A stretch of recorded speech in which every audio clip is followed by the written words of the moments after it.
অনেক বড় IPL breaking news.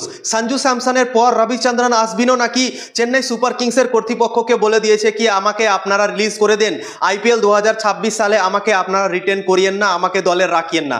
Ravichandran আশ্বিন নাকি চেন্নাই সুপার কিংসকে বলে দিয়েছে। কালকে তোমাদেরকে খবর দিয়েছিলাম কি সঞ্জু স্যামসন রাজস্থান রয়্যালসে থাকতে চাইছে না, রাজস্থান রয়্যালসের কর্তৃপক্ষকে বলে দিয়েছে কি আমাকে আপনারা রাখেন না, আমাকে আপনারা ছেড়ে দিন বা অন্য কোনো দলের সাথে ট্রেড করে দিন, এরকমভাবে সঞ্জু স্যামসন কালকে বলেছিল।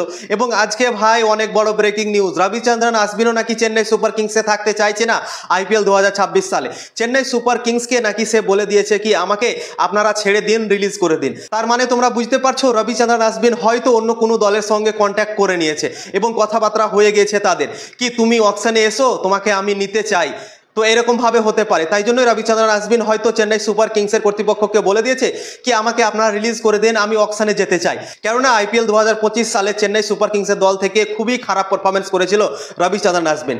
আমার মনে হয় না কি এত বাজে পারফরমেন্স কোনোদিনও সে আইপিএলে করেছে। 60টা ম্যাচ খেলেছে, 60টা ম্যাচে মাত্র 5টা উইকেট নিতে পেরেছে, খুবই হাই ইকোনমি রেটের রানও দিয়েছে। প্রচণ্ড মার খেয়েছিল আইপিএল 2025 সালে। চেন্নাই সুপার কিংসের মাঠে অনেক স্পিন হয় বল, সেখানেও রবিচন্দ্রন আশ্বিন ভালো পারফরমেন্স করতে পারেনি এবং 60টা ম্যাচে মাত্র 5টা উইকেট নিয়েছিল এবং অনেক মার খেয়েছিল। তো তাই জন্যই হয়তো রবিচন্দ্রন আশ্বিন ভেবেছে কি চেন্নাই সুপার কিংসের দলে আমার পারফরমেন্স ভালো হয়নি, তো আমি চেন্নাই সুপার কিংসের দলে আমি থাকতে চাই না, আমি অন্য দলে চলে যাব।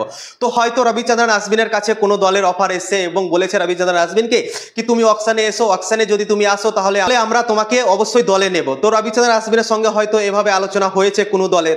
তো অনেক ইন্টারেস্টিং হতে চলেছে আইপিএল 2026 সালের আগে যে অকশন হবে, সেই অকশনের আগে অনেক প্লেয়ার ভাই অকশনে আসতে চলেছে এই আইপিএল 2026 সালের জন্য।